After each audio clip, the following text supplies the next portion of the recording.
yung ipinakita ko sa daddy mo si Mr. Chua, Oo. yun, may ipinakita pa ako sa kanya. May ano na yun, may tubo na, yung bang pumping. Oo. Oh, malakas ang tubig, pero hindi niya nagustuhan. Ano yun, yung bang ipatatag muna. Sa Rosales yun eh. Oh, sa Rosales.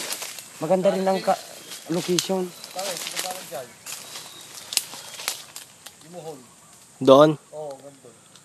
Pero parang dalawang hektarya yung... Dalawang hektarya yung... Dalawang hektarya yung 800 ang presyo. Pero sabi ko kay daddy mo, hindi mo magagastos sa akin ang 800 dyan.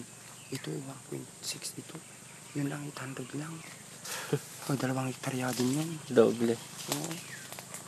Bakit magkalapit din yun. At saka kay Arben. Oo, kay Arvin magkalapit yan. Dalawa din ito. Dalawa din yun. Pero gagastos ko sa kurente yun. Dito, hindi na. Papasok na lang. Anim na po siyang papasok doon.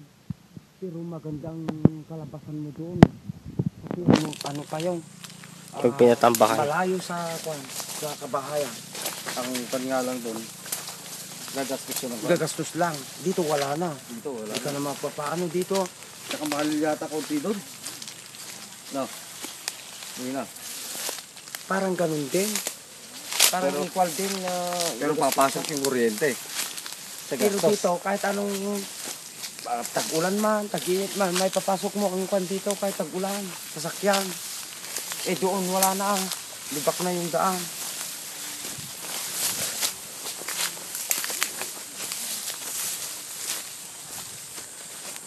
Pag makukuha mo ngayon dito, papa-sprayan natin tong mga mangga tong next year na to. Ikaw pa ang harvest.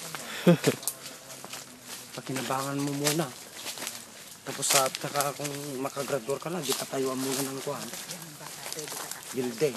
Hindi na, kung halimbawa makuha natin sa... Oo, kung pwede, why not? Kasi Ang parang akin lang kwan kasi, lang baka naman ma-misinterpret ni Mayor naman ba na, ano ba naman ito, yung mga ganun. Kasi ang kanila, courtesy call daw.